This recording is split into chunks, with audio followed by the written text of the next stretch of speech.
Well, hello, and happy Saturday afternoon, everybody. I hope everybody has had a great week and is having a great weekend.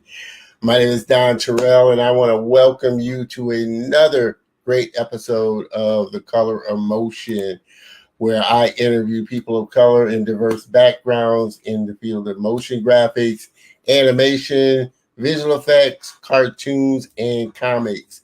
This space that I love so much. Again, please, if you're tuning in, say hello. Let me know where you're tuning in from.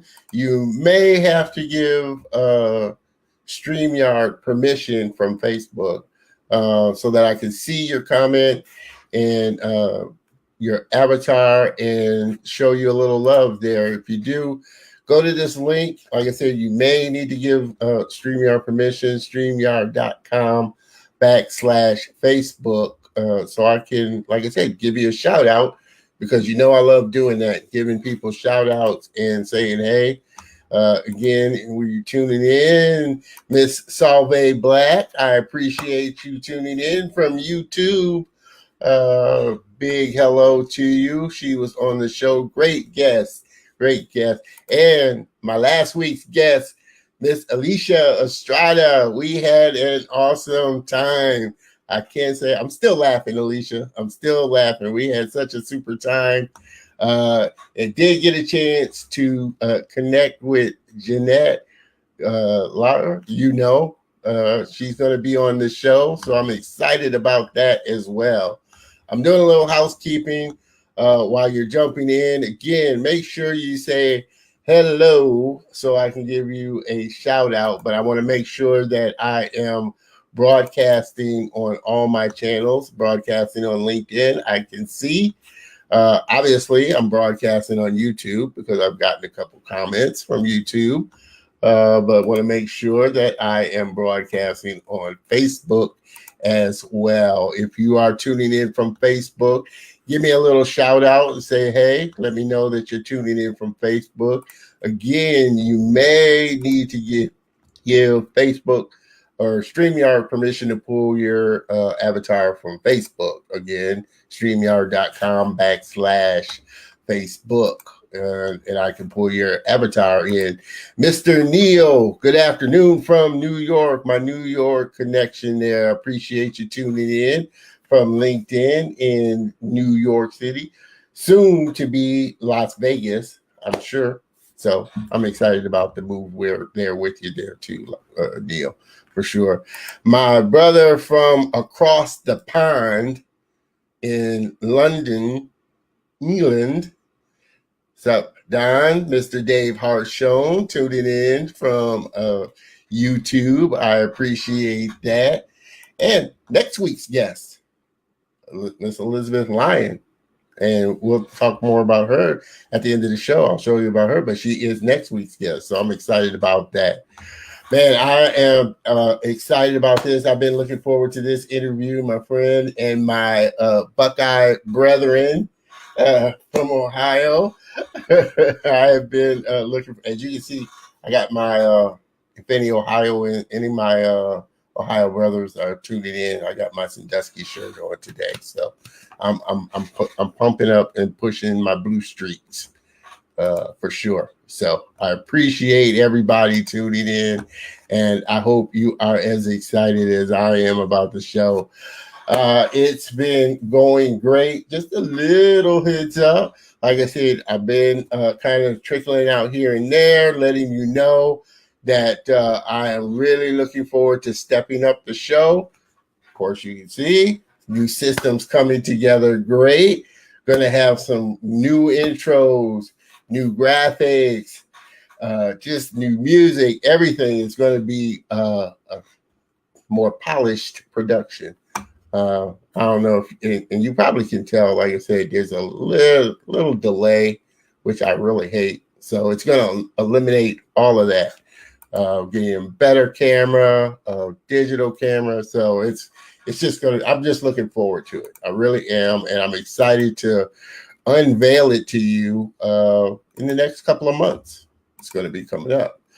Make sure, like I said, if you do happen to be tuning in from LinkedIn or Facebook, make sure you jump over to my YouTube channel, subscribe to it, check out all the past episodes, hit the bell notification so that you get notified of when I not only go live and new episodes go on, but other great content that I plan on sharing.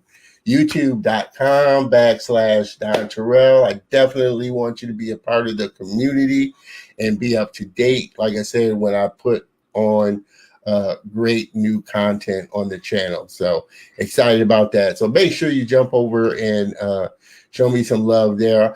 Also, if you are tuning in from LinkedIn or YouTube and you happen to check out this show or any of the other past shows, please leave a comment, a thumbs up.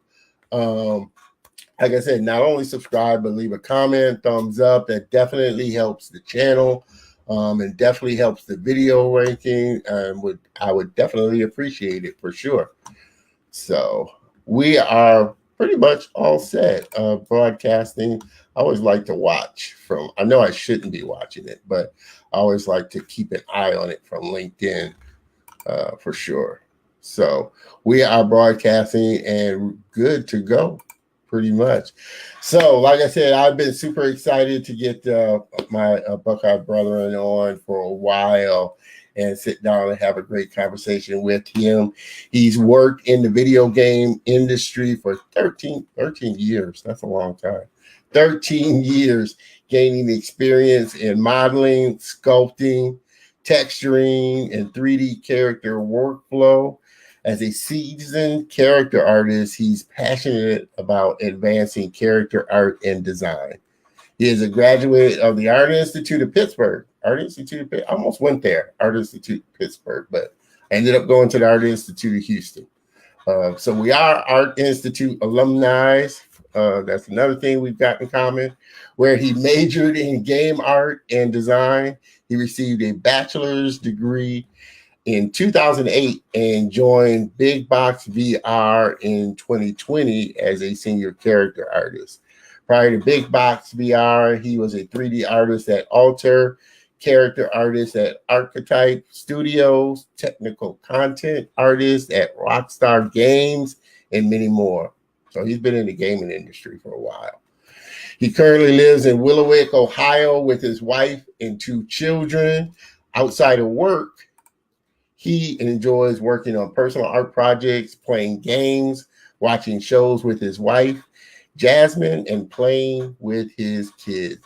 Please, everybody, join me in welcoming my Buckeye brother, my friend, special guest, Mr. Joe Venson. Mr. Joe, I appreciate you tuning in.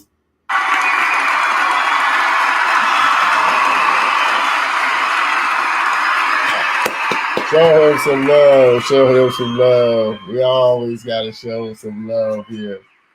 Mr. Joe, Joseph, your audio is, let me see. Do I unmute his mic?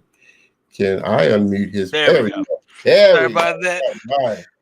Mr. Joe, I am so excited, so honored to have you on the show. Thank you. I appreciate it. Brother. Thank you. I appreciate it. It's been a long time. Yeah. We connected, and we were just talking about this just before the broadcast. But we connected earlier this year, beginning of the year. Like I said, saw his work, was just so blown away by his work. I had to reach out and connect with him, and then found out he was a Buckeye guy, and his wife's family is from my hometown, and so it was just such a great connection that I just so enjoyed it. Absolutely. The Buckeye natives, you know. Yeah. Go Buckeyes. Go Buckeyes. we didn't do it this year, but let's always go Buckeyes. Go Buckeyes. There's always another year, you know. Yeah. Mr. No Disguise, I appreciate you tuning in from Mr. YouTube. Joe, he says, pencils and paper. Another YouTube another YouTube viewer. Yeah, Joe. All right. Appreciate you tuning in and supporting Joe there. Like I said, super, super excited. So let's dive into it, Let's Joe. do it. Let's dive into what were you? I mean, what were you like as a kid? Were you artistically inclined as a kid, or? Yeah, absolutely.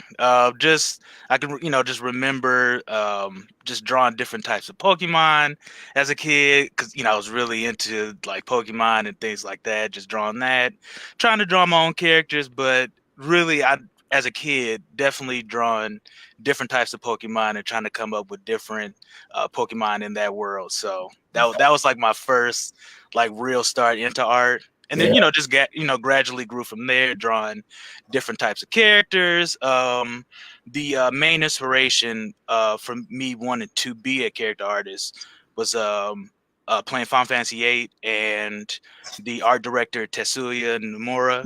Yeah. Him made me want to become a actual character artist. I always wanted to do games, didn't know what I really wanted to do, but after playing that game, I knew for sure that I wanted to make characters based off stuff I've seen from him. So Gotcha. And we're gonna dive a little into that too, just the whole game thing, even being a 3D person. But I know I was talking to a past guest, Sean, and hopefully maybe Sean or another gamer, works for EA Sports. But he was telling me that his parents were, especially his mother, was really influential and a real big part of his passion for getting into the industry and his love of art and comics and things like that. Were your parents like that as well? Yeah, they like my dad and my brother. They would draw all the time.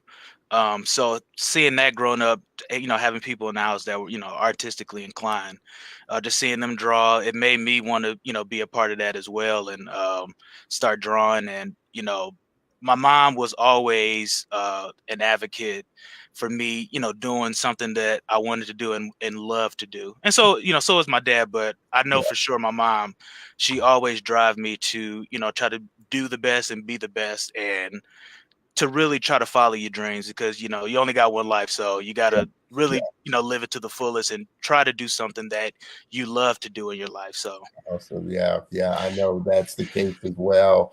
And I know for me, like I said, my mother, she saw my talent, didn't quite understand it or kind of get it, but she knew that I had talent, and she was always a big advocate for nurturing it and really like your parents and your mom really encouraging you to step into it.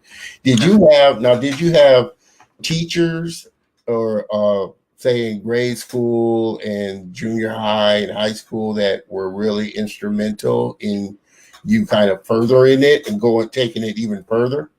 I think not like elementary or like middle, but high school. I had a art teacher. She didn't understand it. Her name was Mrs. Mellon. She wanted initially like the plan was to like to go to the Cleveland Institute of Art and try to go down that route. But once I told her kind of what I wanted to do and what I wanted to be a part of, like she jumped in headfirst right with me and tried to get me as prepared as we possibly could. Yeah. She helped me achieve a $25,000 scholarship for an art contest for the Art Institute. Yeah. Yeah, macro. I ain't getting nothing. Yeah. Yeah, trust me, without her, because you had to do like 12 different submissions, and you had to pick a composition that you wanted to do for the whole entire piece, and she helped me every part of the way to to achieve that. So she definitely was influential. Yeah, that is awesome, and I know how crucial it is to have somebody like that for sure. And I know a lot of people kind of teachers or instructors tend to kind of steer you down a different path, or maybe you'll need to think about trade school or something like that. But I was really fortunate. I had a counselor that went out of her way, and she saw my talent, and every time I would go in to talk with her. She had a list of schools and scholarships to apply for. So she was a That's real awesome. big advocate of going. Like I said, and I almost did go to the Art Institute of Pittsburgh. A lot of my classmates that were in art class with me, a lot of them did go to the Pittsburgh, but I ended up coming down here to Houston, Art Institute of Houston. So what was your experience like at the art? Because I know how mine was, but Yeah. what was yours like? I mean, Well, you and took game art and design. When I went, like I said, I'm a few years older, so they didn't have computers. I went for traditional graphic art and design. Yeah, I think so. Yeah, my sister, she was the one that actually found the Art Institute, because I had no idea that not only if it existed, that it even had like a game art and design program. Because my initial plan, because I loved art, I loved working, and I wanted to be in video games in some capacity. So my first initial plan was to like try to be a game reviewer, like a writer at IGN. That was like the first initial plan. But then my sister, she found the Art Institute of Pittsburgh, and she told me about it.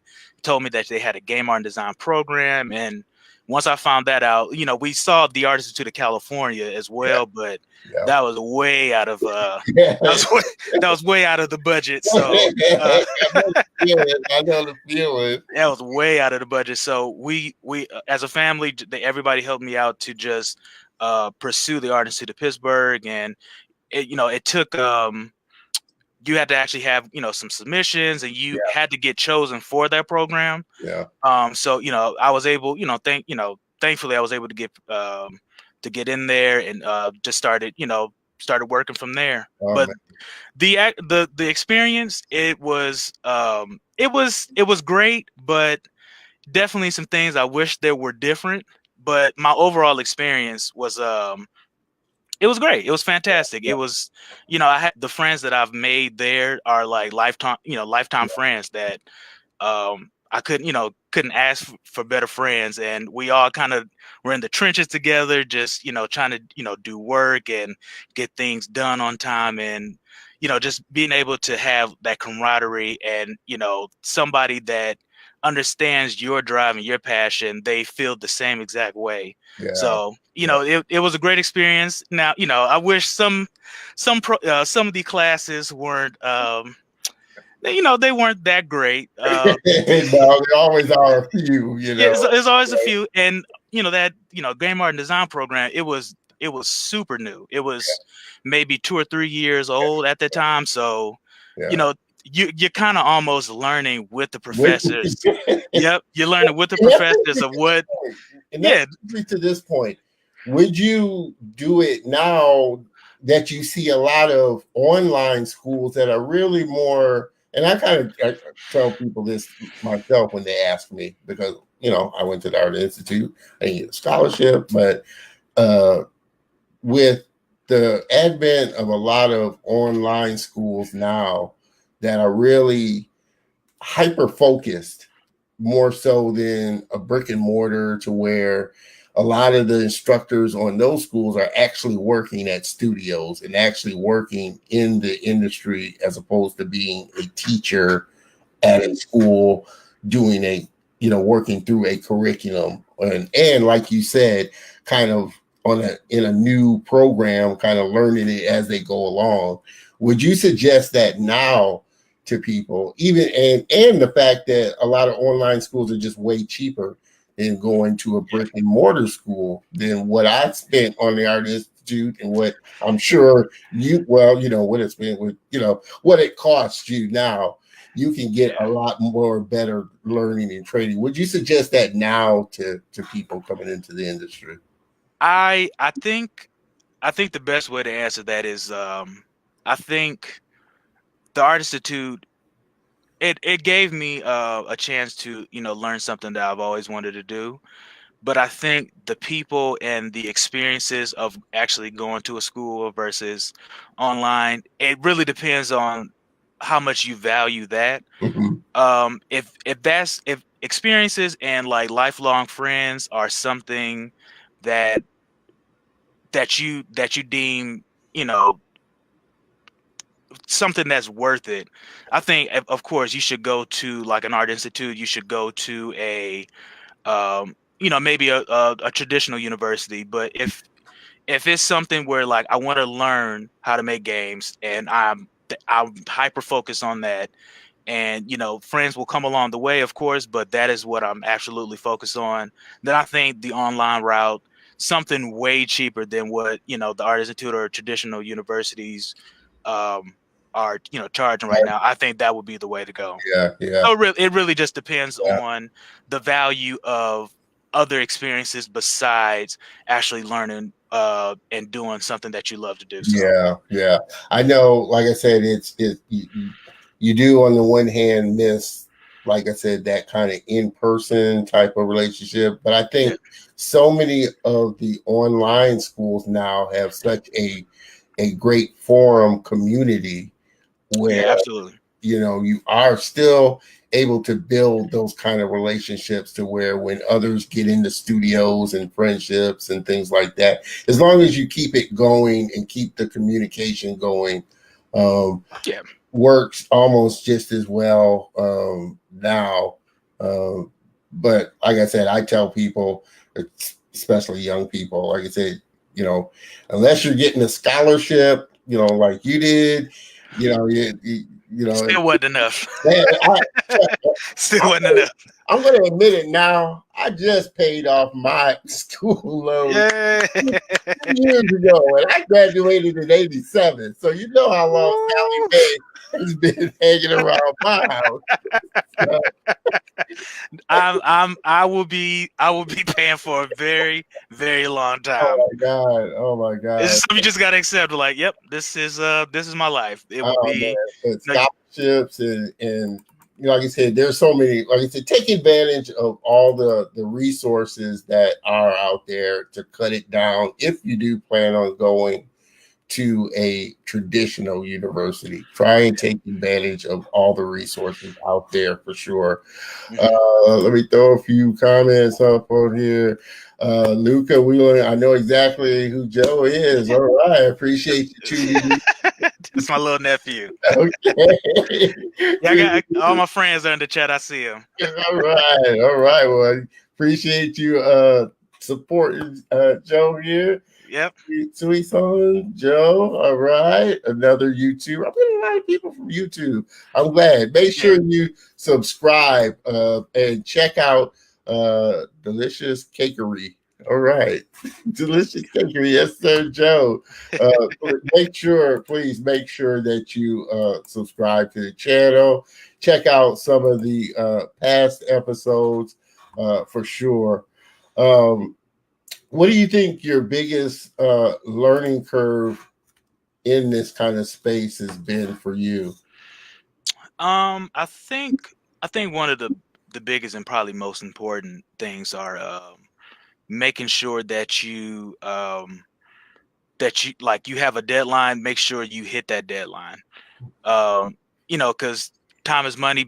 You know, these are we're doing. I mean, I'm doing art. I'm, you know, making wonderful art, and Yeah, everything is fun. But I am working for a business, yeah, and not hitting deadlines, you know, not only affects you and your team, but you know, it trickles down that yeah, now the work has to be picked up, and you know, people are waiting for certain things, and we got to other people have to hit certain deadlines based on the things that you've done. So I think in this industry, just knowing like the deadlines, and if you have any problem at all, make sure it's known immediately if something is going to be a little late or you need more time on anything that you do, because the time that you spend is time is money. So you have to make sure that you are hitting everything that you absolutely need to hit. So yeah. Now you've said from the beginning that you were always into game and art design. So you never kind of thought about any other space in, you know, 3D or animation, just gaming. You didn't think about film or anything like that, getting into that type of thing. I think it's you know, I don't want to be one dimensional, but it's always just been gaming. It's always been just working in the game industry. Yeah. It probably would have been smarter to maybe have some other options on the table of like, no, I could do that too. But like my heart just always wanted to work in video games in some capacity, and I've always believed, and it's probably not the best way to go, but your plan A, that should be the most focus that you have. Yeah. You have to constantly work on that plan A. It's good to have a plan B just in case something happens, for sure, but your plan A, what you want to do, what your heart is telling you that you want to do, I think it's always been gaming for me. So I've Yeah. always wanted to be in that space. That's awesome. Awesome. And this was a conversation, part of the conversation that I had with Sean. A lot of people would be surprised that the game industry makes way more than the film industry does, as Absolutely. far as money wise. So it's a big industry. It really is a big industry. Absolutely. Yeah, just just looking at the numbers, a movie, is in the box office, it comes to DVD, or Blu-ray, it goes to streaming sites, whereas games, you have that $60, and it could be a free, a Yeah. free to play game, but you always have more and more content coming out in, subsequent weeks and months. Yeah. That always re-engages a player base to like get back in and spend money on cosmetics, like different skins and like different things like that. So you could just see how much more value it is in terms of like in the gaming world versus like a movie or anything like that. So yeah, I was surprised. A friend of mine, I can't, the name of the game escapes me, but it's a big kids game right now. Roblox. No. Let's see, Roblox, Minecraft, Fortnite. Fortnite. Yeah, Yep. Fortnite. That's And the one. she was telling me how much she was spending on her son's skins and weapons. And I'm like, Yeah. geez, man, I'm just so used to Pong and Asteroids. I'm an Asteroids and Donkey Kong, that type of person. Yeah, there you go. That's all right. It's just little tiny bits of like, you spend $10 here, maybe $5 here, but in a year, that could be like, $80-$90 that you spend on Yeah. top of a game that you've already owned. Yeah, yeah.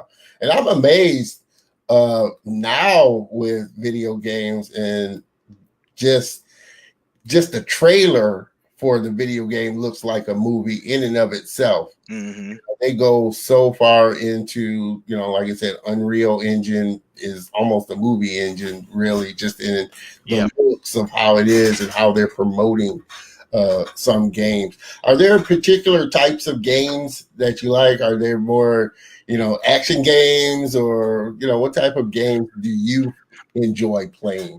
I think it definitely has to be sectioned off, because when I was young, absolutely, like JRPGs, like Final Fantasy, and like a long 80-hour game, I could have my mind just swept away and being in that world and learning the dialogue and like learning different skill sets with every character.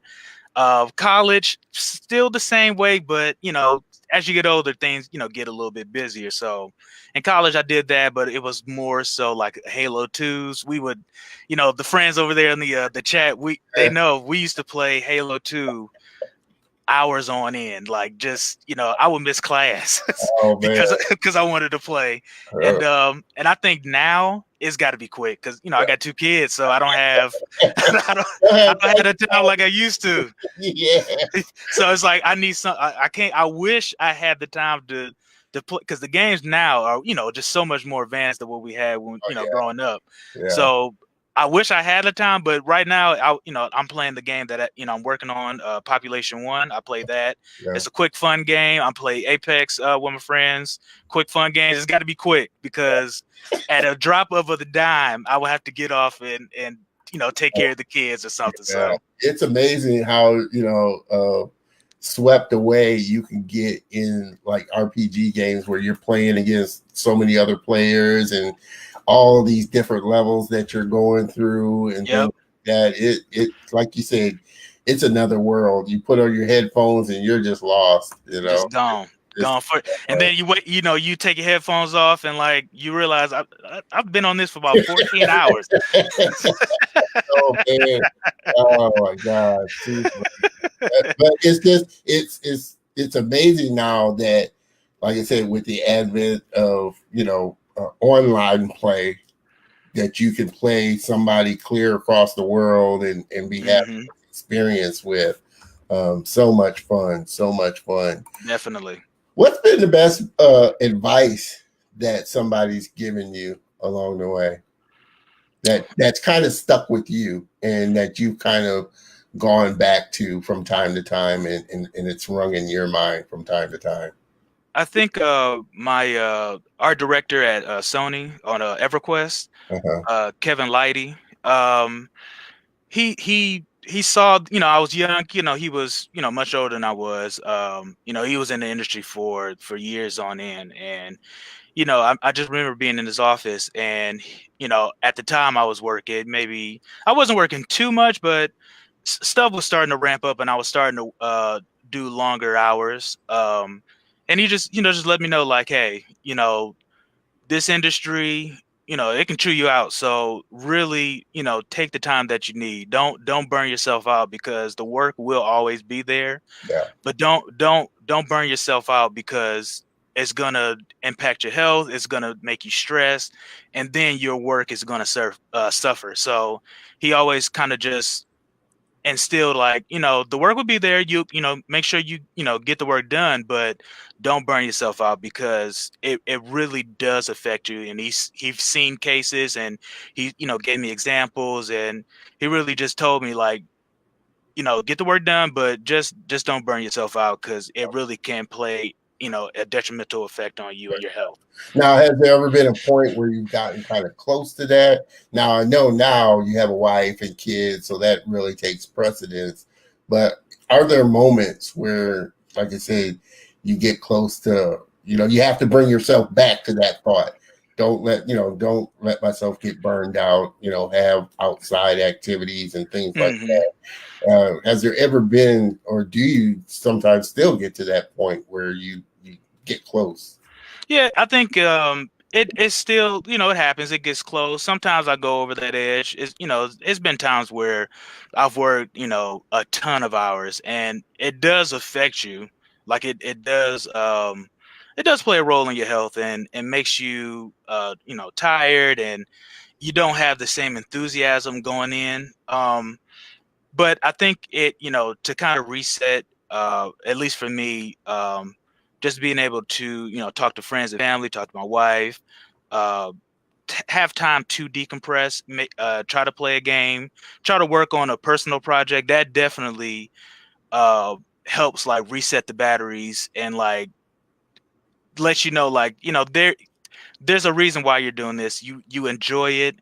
Let's reset. Let's work on something that you really love to do, and let's go in with your actual job. Like just go in slow and get the work done, but just try to take it back and take it a little bit easy because the work is going to be there. People understand that you do have a life and you have family. Just it's okay to take a break. It's okay to give a little time for yourself. It's okay to rest. So I think just taking it back and having family, friends there to talk to and hang out with and just talk to. If I am a little stressed, I talk to my wife, and we can kind of go over like what we can do. Maybe we can go out for that weekend, or maybe we can, do something that night just to take your mind off of it. So, Gotcha. yeah. So a few more comments up here. Mr. Frederick Barkley, games are like movies these days. Only the player gets to be the hero. I think that's why a lot of people like games. You get to be the hero, Yep. Absolutely. or the superhero, the the military person that saves the day. There's Hmm. something about games that are really just fun to get lost. Yeah. It gets you like you excited. You get you pumped. Me and my friends, we just played Apex Legends a couple nights ago, and just it's a battle royale just like Fortnite, and it's the last, 3 teams, and y'all going at it, and your heart's pumping. You're trying to make the right play, make the right move, and once you get that last kill, you shout, and kids are sleeping, but you wake them up, but it's okay because you still pumped and you got the adrenaline running. It's great. It's fantastic. Oh man, I'm telling you. Mr.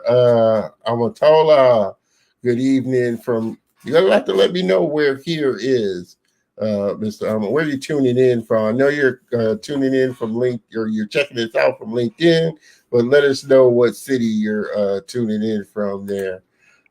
Miss Luca Whelan, I see. We appreciate you tuning in from YouTube there, Mr. No Disguise, or we can get the W's in Apex. That's Yeah, I play with him. Yep. That's my boy Darius. I play with him. Oh, man.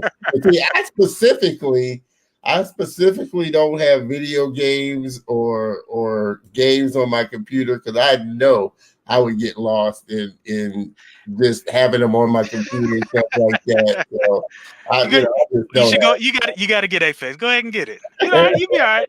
have. You're gonna have a new computer set up. You got to test it out a little bit. Oh man! But I used to get there was. I don't think they do it anymore or make it anymore. But it was called Uber Strike, and it was kind of like I said, role RPG game, and you played against other players, but they had different locations and rooms that you can go into, and it really was addicting. I really did find myself in there, and you get pissed off, and and like I said, now you have like it wasn't, you had headphones, and it wasn't like you were talking, but you had a chat to where you could just, man, I see you around the corner there. I'm gonna get you in that type of thing. So you have these conversations, and you just get into it, man. You just get into it. Yep, absolutely. It's just now I don't work at Sony anymore, but I remember Dark Souls 2 coming out, and me and my friend Fred and my friend Rob, we planned it out like, all right, when it comes out, I'm gonna take off work and I'm just gonna game all day, and I did. It 13 hours just gaming all day, sitting in one spot and just playing this RPG with my friends. And it's crazy. You think that that's a lot of time, but when you're in it, it's like there's no time at all. It's only been a couple hours, and you realize it's like 6 o'clock in the evening, and you spend all day playing that one game. So I understand. No, man. Like I said, I like the. I haven't played it in a while. I used to have it on my phone and would play it on my phone, but my cousin had it on his PlayStation box. What's the superhero one? Gods. You can pick whatever superhero, whether you were like Batman or was it Injustice? Injustice. Injustice, yeah, the fighting game. Yep. I love that game too. I don't know why. Yep. I just love it. You pick whatever superhero you wanted to be, and you can kick some butt. Yeah. Some butt. Mr. Frederick Barkley. I took 3 days. 3 days. You talking about Dark Souls? Yeah, I remember. Yeah, I'm telling you. We're gonna. I want to ask you about just the diversity in the industry and the need for, I know in video games you can build your avatar and, you can have some Black characters, but I want to talk about the diversity in the space and like Black game developers and gamers. But before we do that, we are going to take a quick commercial break there. Please make sure that you tune right back in. We will be right back to kind of dive into the diversity question here.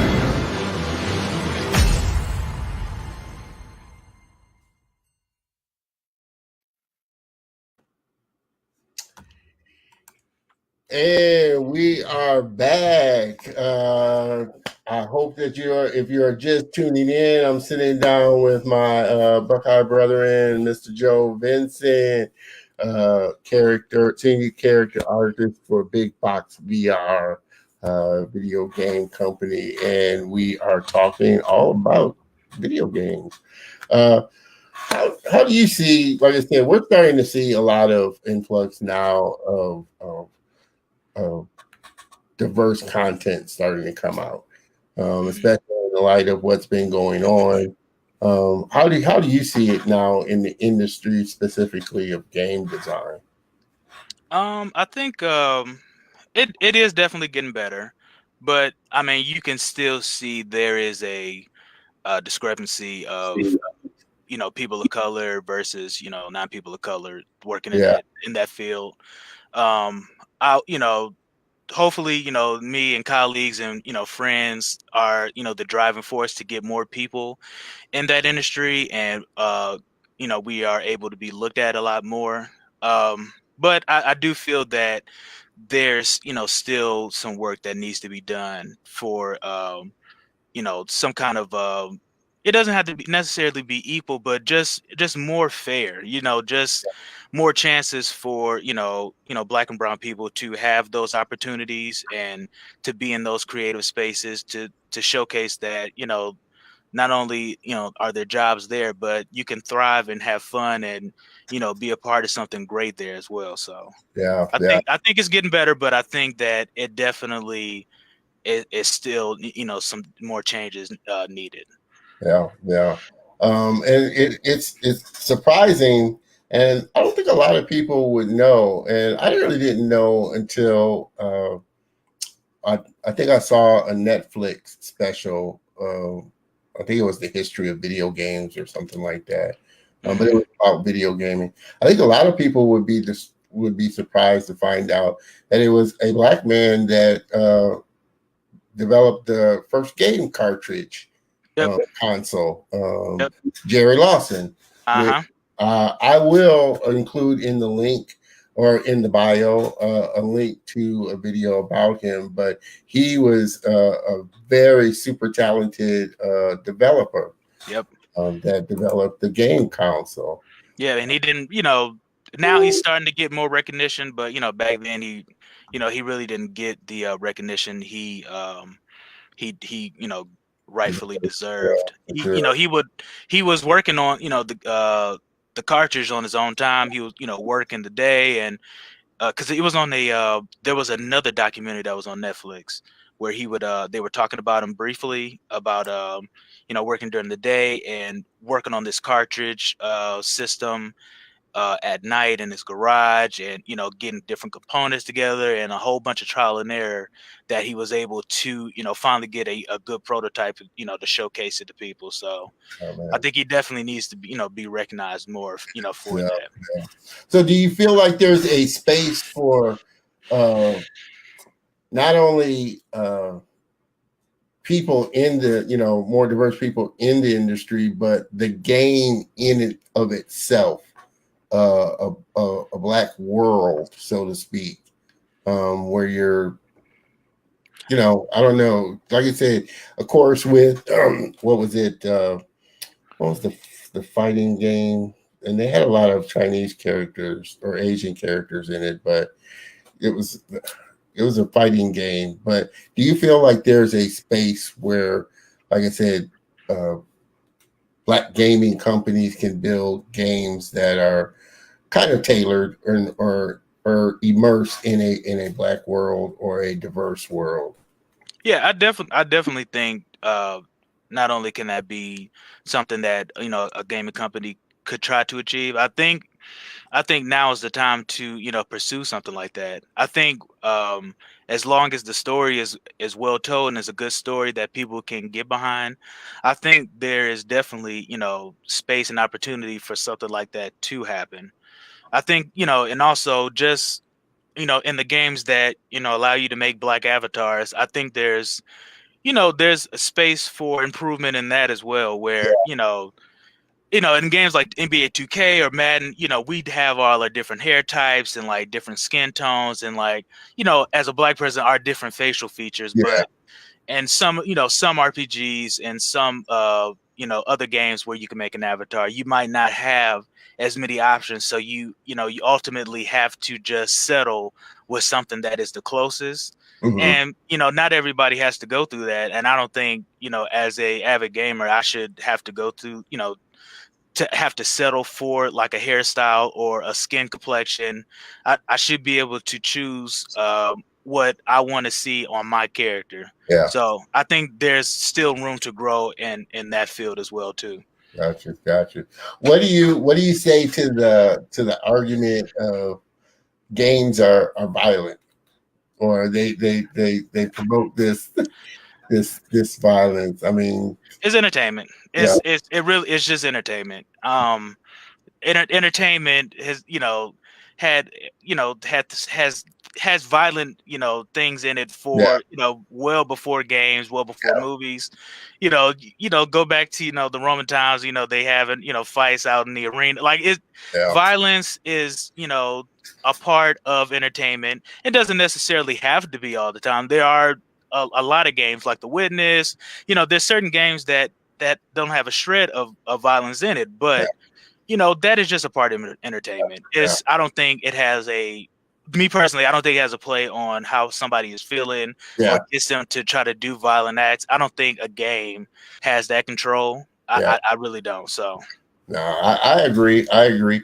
And to that point, I mean, if you go back to, and I tell people this, and they had this on a documentary too, um, violence or was just a part of cartoons, Tom and yeah, Jerry, Looney Tunes. um, Tom Tom, and Jerry. Tom and Jerry, I've seen all a iron go through Tom's body and come out of his tail. It's that. super It's violent.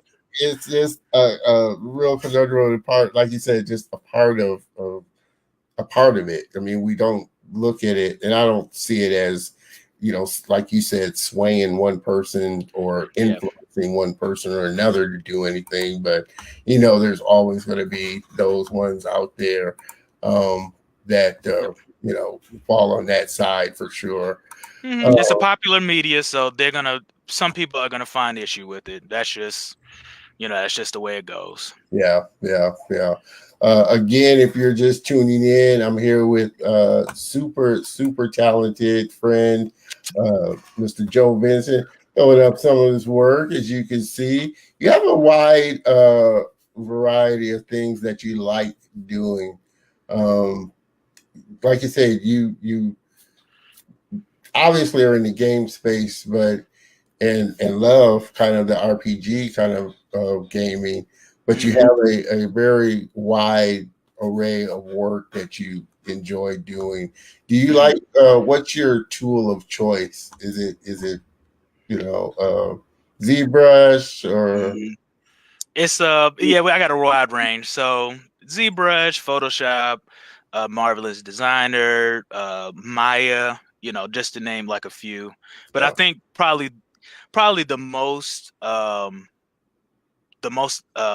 program I use the most and more frequently is probably ZBrush. Hmm. Just ZBrush is definitely it's changed the way different normals are made, and how high poly characters and environments and weapons and things like that have like the workflow has changed for that. And Yeah, that was something that I had to I had to learn myself because in Art Institute there was the tail end. I started looking at ZBrush in 2007, yeah, and there were no classes teaching ZBrush because the teachers were starting just to really learn like ZBrush themselves. So yeah. They're it probably walking over to you. Hey, how do yeah. you use this tool again? Yeah, so it was like I mean, me and my friends, we got it and took a look at it and just kind of started playing around with it to see what we can come up with. And you Yeah, know from 2007 to now, you've seen the program just change so oh much. yeah, And how to me it was like pretty hard to kind of get into and just learn in the beginning. But they've learned with the community as well, and they've given out like different tools and things to make, your life easier when you're creating different things. Yeah, So yeah, ZBrush is definitely my program of choice. So yeah. And I'm just blown away by some of the people's work. Like I said, your work. I had Michael Clinton. yeah, that Rihanna he did Oh was man, amazing. well, King James isn't shabby either. Thank you. I appreciate it. I appreciate it. I appreciate it. The King James isn't shabby either. But man, I'm just like I said, when I look at some ZBrush artists' work, it's just and I'm just playing around with mini core, or Okay. free version. I'm not Okay. I don't know if I enjoy it and I like it because, like you said, it's such a powerful program. And It then we is. couple that with Substance Painter Mm-hmm. and some of the other tools. It's just people are just creating these just amazing Yeah. pieces of work. And Substance Paint is definitely one of those game changers as well. yeah, yeah, It's made the workflow of creating textures just yeah, so much easier, so yeah, much easier for yeah, yeah. really. And for the people that may not be quite aware of it, Substance Painter is a program that lets you paint directly on 3D models, and Yep. so it gives you so much more flexibility. Uh, Mm-hmm. and let me throw this up here real quick, Miss. I'm not sure if you're Miss Delicious. I'm going to say Miss Delicious Oh, Cake. that's my friend Derek. Yeah. Okay, delicious cakery. I'm going to be throwing up, or at the end of the broadcast, I'm going to be putting up all of Joe's contact information. Plus, you'll be able to go into the description and check out the links for all of that. But I'll be having his ArtStation link and where you can connect with it, where you can see more of his great, awesome work for sure. What would you say? What would be your best advice that you would give somebody thinking about getting into the industry? I think be open. You might have a general idea of what you want to do. Um, and that's good. That's good to have. But if an opportunity presents itself where you are willing to learn on the job as you work, Mm, definitely take it. Maybe you want to work in environments, but a company is in need of, I don't know, maybe like animation of some kind. If initially how to animate and they are willing to work with you, it could be an opportunity that is really great and you don't want to pass that up. yeah, Plus, having more things under your belt um, definitely makes yourself just more hireable in the future. Right? Like we talked about it, in the pre-show where, I'm a senior character artist at Big Box, but right now I'm working on different guns and gun types for the game because that's where they needed me, and I wanted to make sure that they knew yeah, that I'm willing to do anything and everything to help out the company. So and just that always be open. yeah, and that you can do it. Now, is there? You've obviously had your hand in a lot of the different things.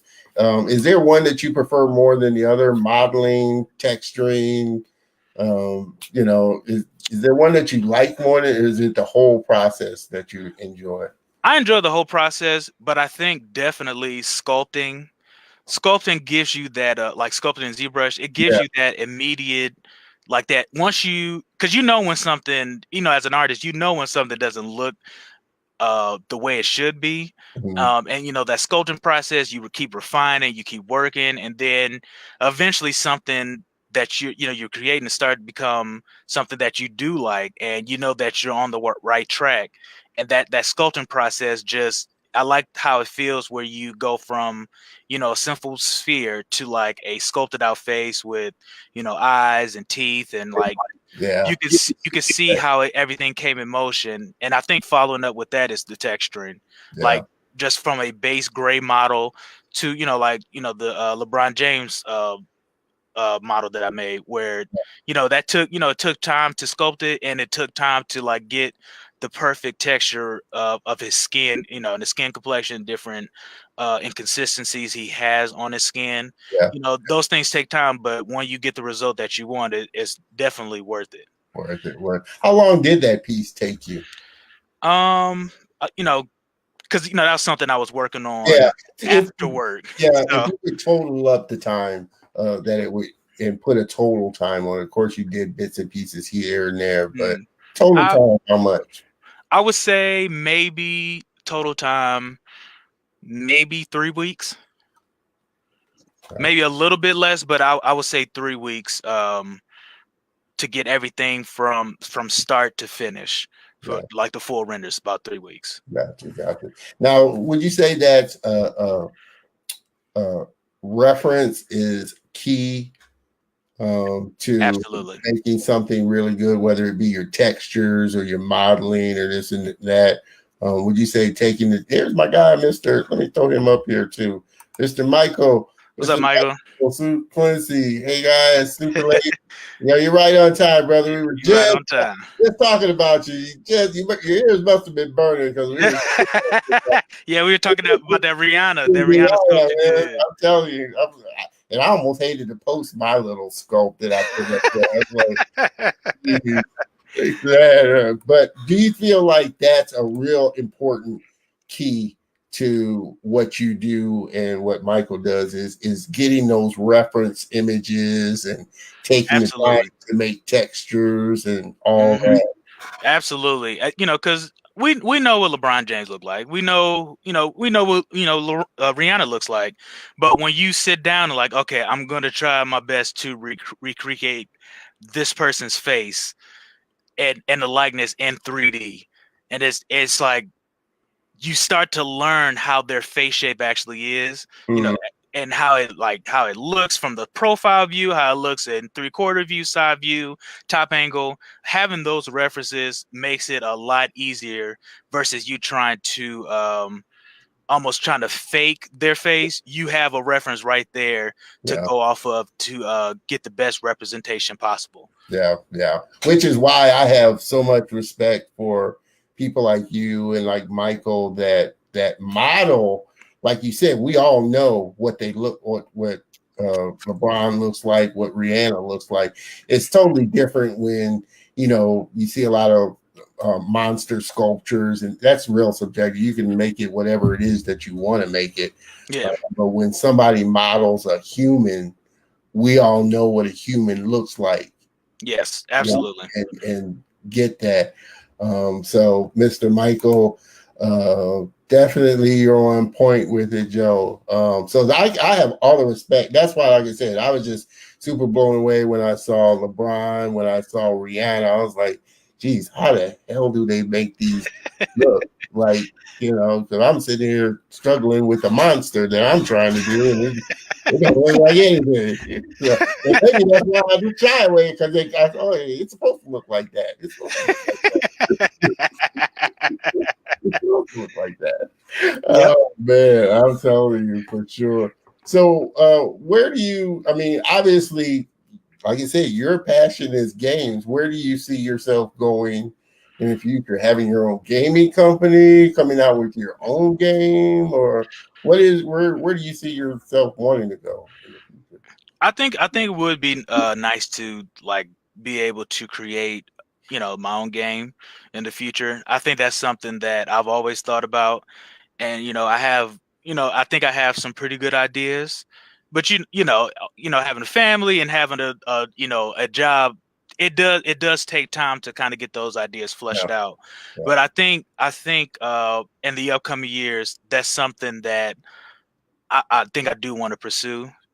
Still working the job that I have now, but having a chance to try to do something on the side and possibly having a game being picked up and somebody seeing something in that game and whatever game I make is gonna be small. It's gonna be a small, short, tight knit game. I don't have time to make a Final Fantasy, anything like that. But oh I man, think I think having that and maybe that could be the opportunity to be able financially to yeah, be on my own, to be my own boss, and to set goals for myself without having to be entirely dependent on, somebody else, paying my salary. So No, I definitely get you there, and it's surprising.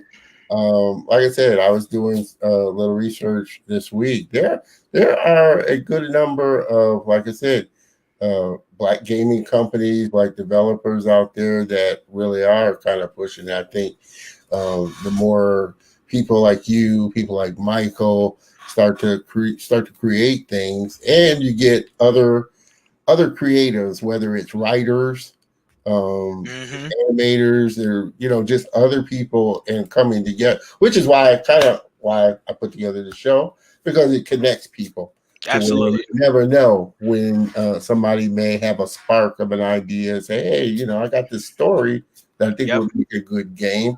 Let's work together and see if we can make this into a fruition. Absolutely. And I think, like, we talked about it before, you creating this show and, showcasing people of color. There's nothing else out there like this where, I'm able to be showcased and some would appreciate it, for something I've done in an industry that's, super huge, that has, we have an opportunity to get more diversity in that field. And I think, you having a show is a definite need and a definite hole that needed to be filled. So I appreciate it. And I appreciate that. I appreciate that. Do you see, what are your kids? How do your kid? I mean, I'm not sure how old your kids are now, but Oh, they okay. one is 1 year, 14 months. The other Okay. one is 5. Okay. Now, would you have an issue with them going into the industry if they liked it, or? No, I think, but I would want them to, because when with this industry, even though everybody loves art is great, I would want them to also maybe be in, like, the programming side of games. If Yeah, they really wanted to work in games, I would say yes, definitely do art, but also know how to program and stuff as well, because those art is super important, but programming of a game is like that's the yeah, foundation of the game. The game will work without programming. yeah. So I would want them to have multiple sets of things that they could do in the gaming world. Now, like I said, you've been in the gaming industry a while. You've never had kind of an inclination on programming. No, I'm terrible. I'm terrible. I've done it. I've done it. I've done it in school, and I was like, nope, this is not for me. My brother's a software engineer, and he God bless him, he tried to, like, show me different things, and it is not for me. No, I agree with you on that. Like I said, coding for me is just I can't do it, man. You gotta learn different language. It's so involved, and you know, I'm happy that it exists, and I'm happy that these wonderful programmers are doing the Lord's work. But that ain't for me. I say, hey, if that's your thing, I would rather give it to you than for me to sit here 8 hours scratching my head only to find out I had a comma in the wrong place. Yep. And I'm okay. I'm good. I can do a little. I know how to do a little HTML and JavaScripting, but like I said, my mind, people that I've realized, people that code and develop, they just think like that. They see code and they're able to just diagnose an issue, or, oh, you had this period in the wrong place, that's why it's not working. Man, I sat there for 10 hours trying to figure it out. No, I just hire you to do it. Let me stay in my lane. I would gladly stay in my lane. I'm like, what period? All I see is numbers and letters and semicolons and parentheses. Like, what are you like? I'm good.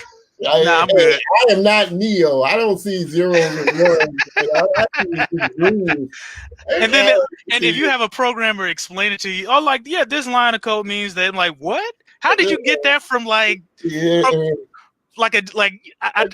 is not my lane. I appreciate them doing it, but I'm good. I'm okay. I'm with you, bro. Like I said, I learned a long time ago trying to code web and stuff like that. I don't. No, I'm not going to sit here and figure out 10 hours later that I had a period in the wrong place. It didn't work because of that. No, let me just hire you. Fine. Let me let you do what you love to do, and I'll do what I love to do. And we'll have a happy family. We'll That's have a fine. happy relationship. Yep. But you are right in the fact that it really is the foundational. And actually, I've been trying to get him on Emory Graham. He's somebody I connected with, a gamer, but he codes his games, and it's definitely want to get him on. And it's like you said, it's just a Absolutely. different thinking. It's just a different Mr. Michael Clancy, right? I gave up programming. Well, you lasted one day longer than I did I because feel I you. gave up on the first day. Yeah, it would. I had a I had a me and my friends, we had a programming class in at the Art Institute, Now, there and we you had to. And these are just simple games, like some of the backbones are like that one shooting game, 1942. Like I made a game out of that, and it was like the code was there. You just had to modify it, and it was some of the hardest stuff I've ever done. Like I needed constant help, constant help. It was terrible. I got like a C in that class. I'm like, well, know what I'm not doing. I'm not man. programming.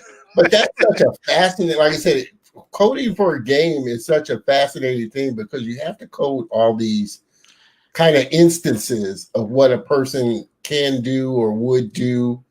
So I always find that And that's just fascinating. that's just the character that you're controlling. There's Yeah, still part of code that you have to code the environment. If environment. you have people who code in different parts of the environment changing. You may have snow in one area, you may have wind. That's not even talking about like the UI that you have to code in to Yeah, yeah, correspond to things that it's coding is super duper important, and I appreciate everything they do. They deserve all the money that they get because it is so complex, and yeah.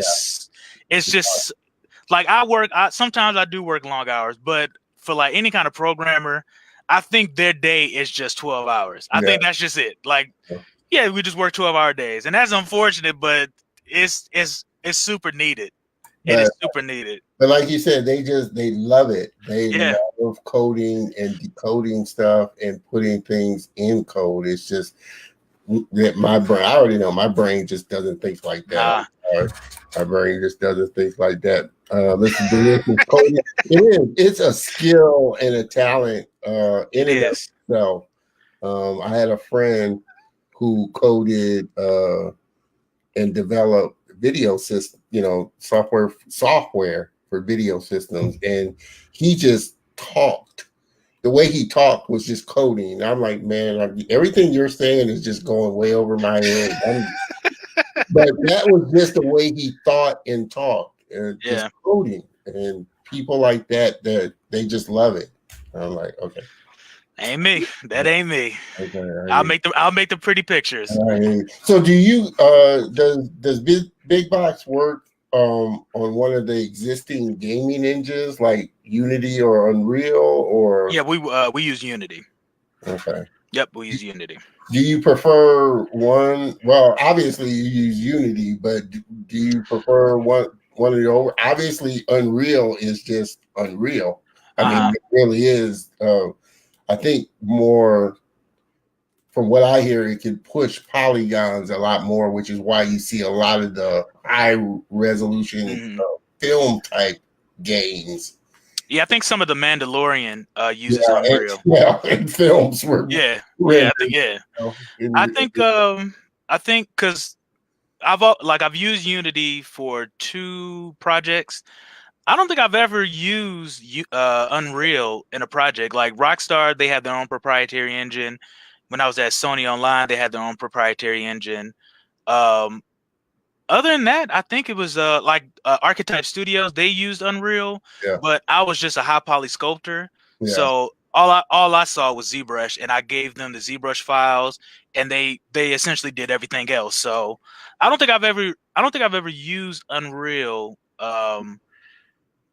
job wise. I think it's always either been a proprietary engine that the company that I was at was using, or Unity. yeah, yeah, yeah. So, obviously, for gaming, streamlined polygon is key. Keeping a model streamlined and this and that. Yeah.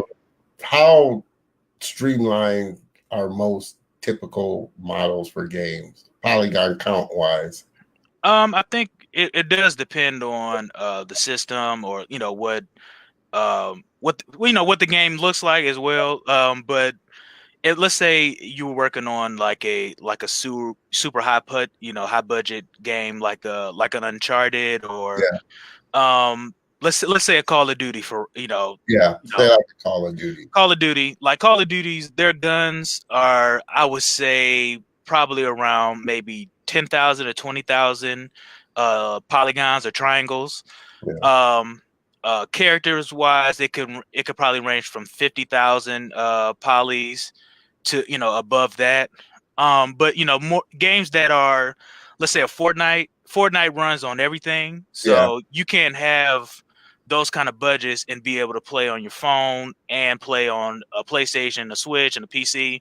So those are probably like universally around maybe like 10 to 12,000 tries. We say in the industry, we say tries, Yeah, just triangle, so it's just half yeah, of a polygon. But yeah, we'll say like 10 to 12,000 tries to keep that consistent. And that also depends on the LODs, the LODs that you have to make. So every character has a set of lower poly models that yeah. coincide with it. So the further the draw distance, like let's say we're 50 meters apart, you might use LOD2. But if you guys are like 1,000 meters apart, if you can see that far, you don't need to have that 10,000 to 12,000 try limit Yeah. all the way out, 1,000 meters out. So you'll have a LOD 4 or 5 that showcases the model, but it might be maybe 2 to 500 polys just to get a general silhouette of Yeah. how the character actually looks. So Gotcha. So do you put a lot more emphasis on the texture and putting things in shading or this and that in the texturing of the model? I think it depends on it depends on the engine. A lot of engines now, they have the lighting that's already in the scene that your model is affected from. So Mm, you don't have to worry about things like adding like shading or different ambient occlusion, because it might actually be in the engine itself. But if it's not, then yeah, you'll put that in the actual texturing and substance. But I think if the lower the model,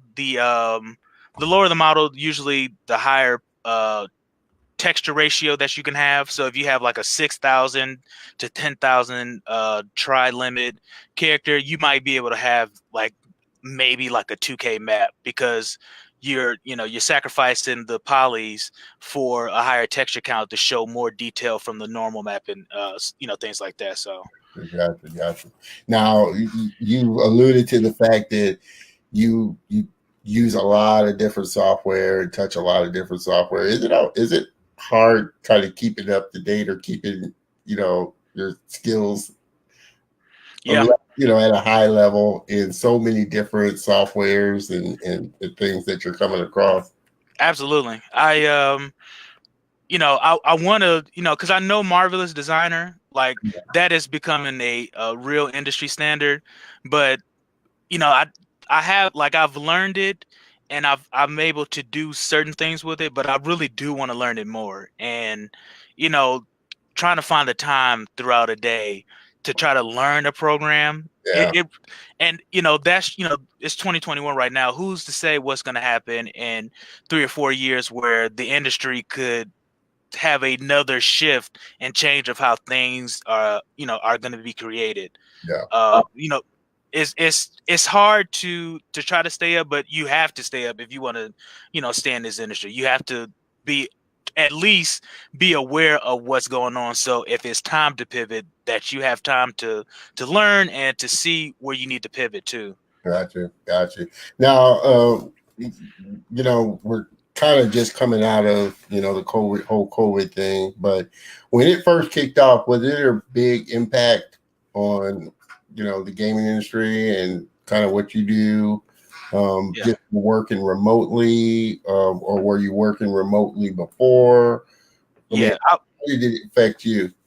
Yeah. So I was working remotely at a company in Stockholm, and it was a remote work. But before that, it was it's hard to find remote work in the States because most companies want you to be at There, the office. They want you to be on site because there's NDAs that they don't want anybody, if you have a secret game or something or a secret project that you're working on, they don't want any kind of compromising positions of that stuff being leaked in any way. So, and I understand they want you there, but I think once COVID happened, and everybody pretty much had to switch to remote work, yeah, and these companies are starting to see how well they are able to still work and keep up with their schedules while people are working across the country in different states and different cities.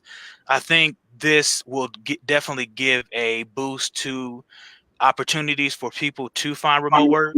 The job that I have now, they had maybe one or two remote workers, and they weren't they weren't truly thinking about just having remote work. But yeah, once COVID happened, they were able to give me a shot and you know to get me on board. And even you know after things are a little bit more settled with COVID, that when people start to go in the office, yeah, they're still going to have remote work available, and I'll still be able to have that opportunity. But I think definitely it's changed the landscape of bigger companies giving opportunities to people who might not be in that area to work at that different studios, and I think they will be more open to the fact that not in this surrounding area, we don't have to like get these people to actually move to yeah, a LA or to a New York or to a Canada or yeah, somewhere. Let's give them a chance where they're at now, and if it works out, then not only do we, the company themselves, they don't have to worry about relocation fees and yeah, things like that, but yeah, they're able to instantly get you onboarded and started working yeah. sooner than later. So Yeah, yeah. No, I definitely agree with you in the fact that I think COVID showed a lot of companies that, you know, how the possibility of working remotely and the benefits of working remotely for a lot of people. Like you said, not having to be in LA or where the studio is and still getting a level of quality and a yeah, level of service and workout that just meets the company's standards. For yeah. everybody just tuning in, we've been having a great conversation with my Buckeye brethren here, Mr. Joe Venson. I'm going to throw a couple of more things in here. Mr. Michael, give me a LOD button and I'm good. Yeah, I feel you. Simpligon is getting there. It's got some kinks, but Hey, ZBrush just came out with this new update. Not that I've got it or know what's in it, but it looks pretty good from what I okay. hear. Like I said, you'll have to. Is it 1.1.62? Uh, yeah, I think so. I think I just downloaded the update. Released it, just released it. They didn't update, ZBrush core, mini core, so I'm still waiting for that. You We're got. gonna we're gonna get you we're gonna get you right. We're gonna get you in ZBrush, and Hey, we you guys are like coders to me, man. I'm just in the vibe of you and Michael. Like I said, I love kind of jumping in and playing around with ZBrush. I don't know. I don't know. we gonna get you ZBrush, and we gonna jam out. We're gonna jam out real quick. But I'm gonna have to have yeah, you and Michael are gonna have because I was gonna have Michael come on and do a ZBrush tutorial. So I'm gonna have to have both of y'all come on and do a video with you guys playing around with ZBrush and doing Okay. stuff in ZBrush. I think that would be really cool. Let me know what you think about that, Mr. Michael. I think that would be a really cool video He the to man, so he probably take over like I got this, Joe. Don't worry about it. I got this. I'm telling you, man, this has been such a blast of an interview. Like I said, we definitely gone a little bit longer than That's all right. I typically like to, but this has been a fun interview for sure. I've had a Definitely. blast. Let me throw some other comments up here. Miss Elizabeth, this is such a great episode. This has been a great episode, real fun. But Yep. that's how us Buckeyes do. We have There we fun, go. and we have a good time. Mr. Paul, another says again, another great interview. Thank you. Thank Appreciate you. Thank that, you. Paul. I appreciate everybody for tuning in. But definitely, I'm going to respect my brother's time, and it definitely gives me the opportunity to have him back on the show for sure. Uh, Absolutely. like I said, this has been such a fun time. Definitely make sure you check out my man here. Hold on, there's another comment that came in. Uh, OH. yeah, IO. somebody actually asked me, man, what is a Buckeye? You don't want to get hit by a Buckeye. That's all I'm going to say. You don't want to get hit by a Buckeye. No. But they make delicious treats. The little chocolate with the peanut butter in there is delicious. Oh man, I tell you, hey, all I used them for was a necklace, making a Buckeye necklace. I tell you, or a little, No, we threw them. We threw them. yeah, hitting somebody upside the head with a Buckeye. Now Yep. that's They what I used them became for. war games. They hurt. I'm telling you, we had some fun there. Oh man, I appreciate that, Mr. No Disguise. Really great interview for Thank sure. you. Thank you. For sure. He has done an awesome job, and I've had fun. Make sure, like I said, you check out Mr. Joe's work at artstation.com. Joe Venzo. And again, I'm going to be putting all these links in the description on the YouTube channel. So make sure that you jump over to my YouTube channel, check out the episode. Check out all the other episodes. Make sure you subscribe and hit the bell notification for sure so that you can be notified of not only when the show goes live, but when I have other great content on there. Make sure you connect with our man on LinkedIn. That's where I connected with him for sure, Mr. Joe Venson. Also active on Instagram. If I can get this up, Mr. Instagram. GI Joe 86. Hey, There you go. I got my GI Joes in the other room there. I was a GI Joe that was the one thing my mother got me every Christmas, something GI Joe. I got just about everything GI Joe, and managed to keep them all too. So I still got Oh, it. that Yeah. Storm Shadow. All the way, Storm Shadow. Tell you, I love my GI Joe. Active on Twitter. This is acting funny here. Active on Twitter. For sure, you can find him. It'll show. Mr. Twitter. 86.com. Check out the game Population One VR. Go there. It's a pretty cool little game. It's a pretty cool game. Yep. Check it out. You can see more of it there. His work there. If you want to get some of his content and some product from him, check him out on redbubble.com. Definitely, like I said, again, I'm going to be putting all these links in the description where you can go and connect for sure. But Joe, man, this has been fun. Yeah, it I definitely is. appreciate you so much taking a little bit of your time there to come on and make the Color of Motion another great episode for the Color of Motion. You are the type that really does help make this show, like I said, the best that it could be. So I appreciate you so much, brother. No problem. I thank you for having me because I think this is what we need right now. I think what you're doing, bringing different people, different walks of life on your show, showcasing their talents and their upbringing and what they've been through in the industries that they're in, it's appreciated. And these stories, they will matter and they matter to people. So Well, I appreciate you having me on. appreciate that. I definitely appreciate it because I really wasn't sure when I started this how it would be taken, or even if it would be taken. But it was something that I wanted to do, and I wanted to not only get myself back in to the space, and it's really talking and connecting and being friends with people like you and Michael and Robert and all the other great people that I've connected with really has inspired in me what initially got me fired up about art and craft, design and animation and cartoons, all of that. So I do it for a little selfish reason because, like I said, it does inspire me. But I know it inspires other people, other young people that may see it, other people that aren't sure that this is a place for them or anything like that. There is a place for them. You do have a voice, and absolutely, it's a matter of getting out there to do it. Absolutely.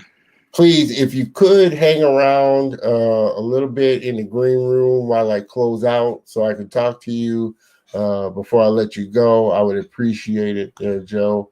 Absolutely. Again, everybody, just make sure you connect with him for sure. Check out some of his work. You'll definitely be impressed. But also, he's a great guy. And like I said, a good friend. And so I appreciate that. Everybody, let's give him a round of applause. We appreciate you coming on. Thank you, thank you, thank you.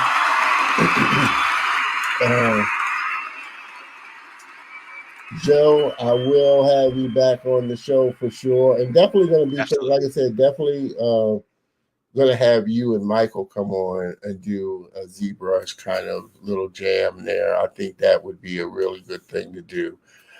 So I appreciate you, brother. Thank you. Thank you. Hang out for just 1 second, and I'll close this out and holler at you real quick. Okay. All right. Sounds good. All right. Appreciate it. All right. Man, this was another great episode, guys. I appreciate everybody tuning in and checking out the show. Like I said, you guys have been I'm gonna throw a few more comments up there. Joe can see them. Congrats, Joe. Yeah, this was a dope interview. Like I said, Joe is an awesome guy, and I'm just so grateful and thankful that one, he connected with me, and two, that we've gotten to be good friends. And so I appreciate him coming on and making this such a great show. Also appreciate all of you that tune in each and every week or catch the replay. Again, please make sure that I want you to be part of the community. I definitely want you to check out the show. Please make sure that you go over to the YouTube channel, my YouTube channel, subscribe. If you are tuning in from YouTube, throw a thumbs up, a comment in there so that I can respond back to you. And it will definitely help increase the channel. Like I said, I'm super, super excited to be bringing, as you can see behind me again, bringing and uplift and really leveling up the show with new graphics, new intros, just really making it polished. And my goal is to make it the best possible show that I can make it. And you guys tuning in each and every week definitely helps out for sure. Again, all the information is going to be up on the channel where you can connect with Joe, see some of his work and all of that. So make sure you take advantage of the opportunity. Also, make sure that you tune in next week. It's going to be another great show. I'm so looking forward to my next guest and friend, Miss Elizabeth Lyon, comic book artist here. Comic book artist, and you can see some of her great work there. Super, super cool girl, super cool woman. I don't want to say girl, but she is. Super, super cool. I'm looking forward to having her on and having a great conversation with her next week. It's going to be a blast for sure. Everybody, again, I appreciate you tuning in as always. have a great weekend. Be kind to one another. It doesn't cost anything to be kind, for sure. So be kind to one another. I will see you next week. Same bat time, same bat channel, Saturday, 3 p.m. Central Standard Time. And you know how I like to say it, stories come in all shades, for sure. So I'm excited to bring stories to you. So with that being said, I am going to close out another great episode. Like I said, this was a blast, and I couldn't have asked for a better show, for sure. Well, I can. I always ask for a better show. But yeah, I'm glad it turned out well. So have a great rest of the day. Have a great weekend, and I will see you next week.